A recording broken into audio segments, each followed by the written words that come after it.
What's up, guys? The Comics Kid 2099, and for the last few weeks I've been reviewing volumes of Chuck Austin's run on Uncanny X-Men. So today I'm going to be reviewing Volume 4 of his run, The Draco. This book has a reputation of being one of the worst X-Men stories of all time, and definitely one of the worst of Chuck Austin's run. And having read it, I'm going to say that both of those distinctions are not true. I would say for the worst X-Men story of all time, maybe I'm just bitter and angry over this experience, but I'm still going to say that Prelude to Schism is a worse story simply because it markets itself as something that it is not. And as far as worst stories in this run, I would say this is actually one of the better stories in Chuck Austin's run. Let me explain. If you're one of the people who really hates this storyline, let me explain.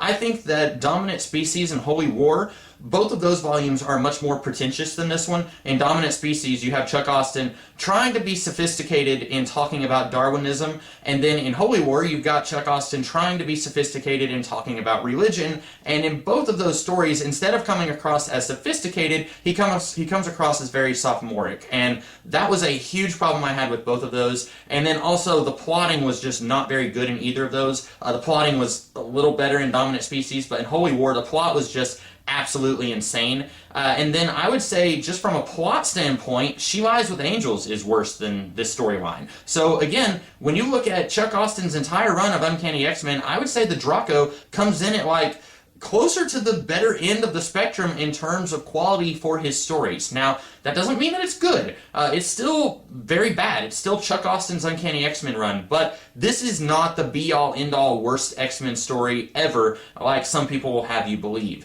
So what's going on in this story? If you've not read it, you probably don't know what I'm talking about. There's a few different subplots going on, a couple of them that don't really take up a lot of room. One of them is that Juggernaut is wanting to go and visit Sammy, the Squid Boy, who was a student at the school who joined at the very beginning of Chuck Austin's run, and then when his mom found out that the Juggernaut was at the school, she wanted him taken out of the school. There was a big confrontation with Alpha Flight, who was trying to kidnap all of the students at the school, and so then Juggernaut is basically afraid that Sammy's father is abusing him, and he is abusing him. So when Juggernaut gets there and he sees that Sammy has all these bruises on his face, he causes a big scene. Sammy's mom summons Alpha Flight, and then this book ends with Juggernaut basically giving up. He realizes that he himself has caused Sammy just as much harm, if not more harm, than Sammy's father has, because Sammy's mother has gotten injured in this fight with Alpha Flight. And so that's kind of all for that subplot here. That's going to be dealt with more later on in this run when the Juggernaut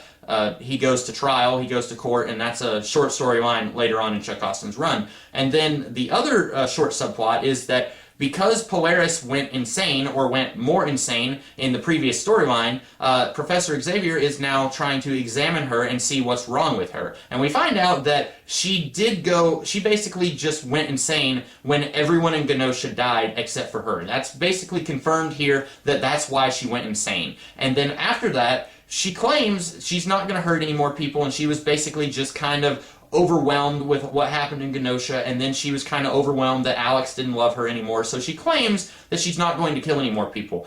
I still think that it's really strange that she's still allowed to just hang out with the X-Men, even though she tried to murder Annie and her son, but nobody else seems to think that that's really odd, and Annie is kind of a little bit more understanding of Polaris' psychosis now. I don't think that we ever get a scene where Polaris is more understanding of Annie's hatred of mutants because, as was introduced like in one of the first volumes of Chuck Austin's run, Annie's baby daddy was a mutant who terrorized and abused her. And speaking of which, Chuck Austin has a really awful habit of introducing a plot point and then refusing to follow it up. For example, in, I think, the Dominant Species trade paperback, Charles Xavier says to Annie, I think we need to have a conversation about Carter's father. That never happens. Polaris tries to kill Annie and Carter. They sort of follow it up, but then they kind of like to pretend like it never happened. Nightcrawler was having this big crisis of faith, and then just because they deal with the Church of Humanity and they realize that the father that Kurt was hanging out with was actually a minion of the Church of Humanity, I guess suddenly problem solved. He doesn't have a crisis of faith anymore. Even though just because they defeated those bad guys, in theory, he should still be having a crisis of faith at this point. There's a lot of subplots that are introduced. Iceman being completely made out of ice, that is kind of just forgotten. At one point, he is made of ice, he's completely in ice form, and then he explodes, and then he becomes whole again. His body is reformed, and I don't know if he's able to turn back into human form at this point, but that's another subplot that was kind of introduced and then was quietly ignored for a long time, and now it's just kind of maybe it's been brought back or maybe it's still being ignored. It's really kind of hard to tell. There's a lot of subplots here that in Chuck Austin's run that he will introduce them, but then he forgets to do anything with those subplots. And then the main plot of this story is the thing that everyone really hates about this run, which is the revelation that Nightcrawler's father is the mutant Azazel. And a lot of people really hate this storyline because they misinterpreted the story. A lot of people read this and their interpretation is, oh, Nightcrawler's father is a demon who is Satan, the Lord of Hell. And they don't like that because they don't like the idea that this metaphor, this mutant who looks like a demon but is actually a human being and isn't a demon, they don't like that that's being messed with. And rightly so, because if you actually say that Nightcrawler is half demon, that kind of ruins all of that metaphor stuff that was going on with the character for 30, 40 years. And the problem is, Azazel is not a demonic entity. Azazel is a really long-lived immortal mutant, kind of like Mystique or Wolverine or Apocalypse. He is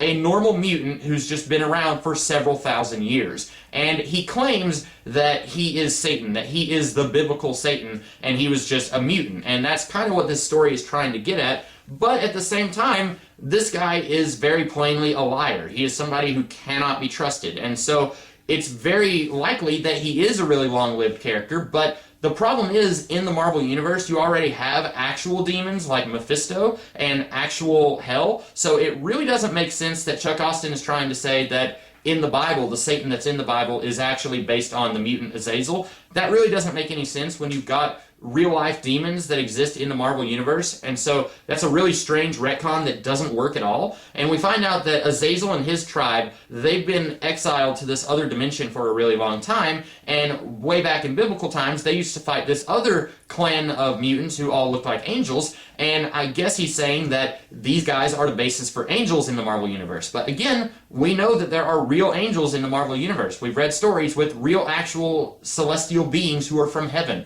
and so this idea that angels in the Bible were actually mutants with wings, that's a really weird idea that doesn't work at all. But anyway, those angels, several thousand years ago, they banished Azazel and his crew into this other reality, and then we find out that Azazel is able to somehow, with the help of somebody on the other side of the dimensional rift, he is able to briefly make it back to this world, and then he fathers children, and then somehow he wants to use those children to permanently bring himself back to this world.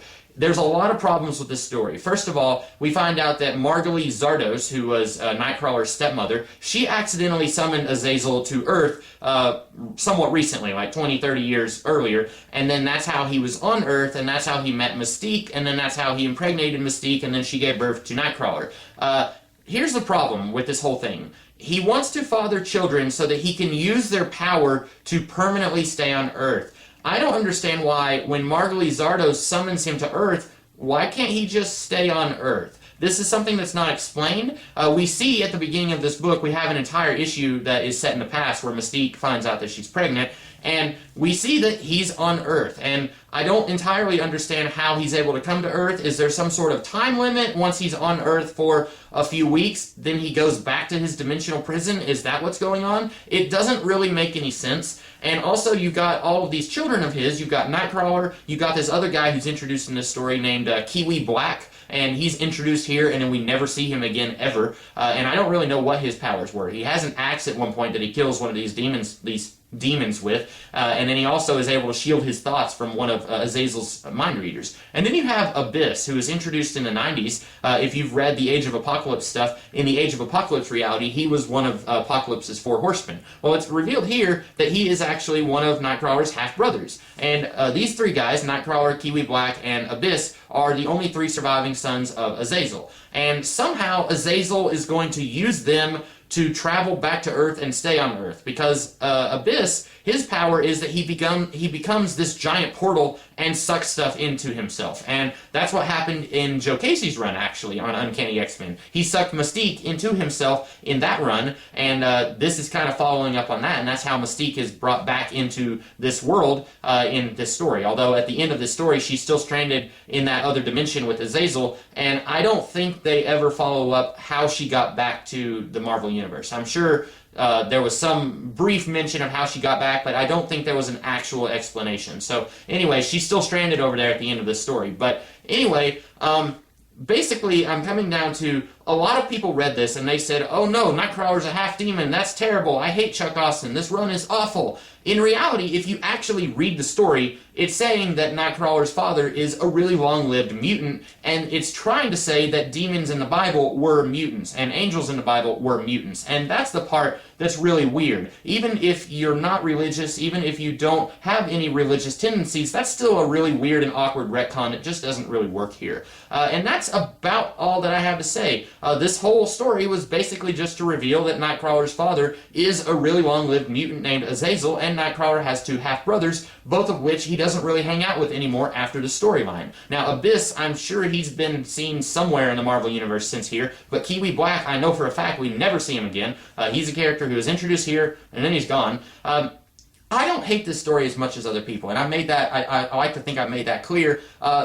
If anything, I really like that Jason Aaron was able to use Azazel in his Wolverine and the X-Men, and then later his volume on Amazing X-Men, because I really think he did a lot of interesting stuff there, or at least more interesting than this. I really think he did some interesting stuff with Azazel and that whole mythology in his run on the X-Men stuff. So I really like that Chuck Austen introduced this character, if anything, so that Wolverine and the X-Men writer Jason Aaron could use that character and do stuff with him. So that's about all I have to say about the Draco. It's not nearly as bad as what everyone else in the universe says, but it's not great. It's definitely better than Holy War, and in my opinion, better than Dominant Species, and better than She Lies with Angels, which, speaking of, I will be reviewing Volume 5 of Chuck Austen's run, She Lies with Angels, next week. So look forward to some really awkward Romeo and Juliet fan fiction next week. So if you want to read ahead, you can go ahead and read that. I wouldn't recommend it, but if you want to, you can. So that's all I have to say about the Draco. I will see you guys later in the week with a different kind of video, so until then, I'll see you guys then. Have a great rest of the day.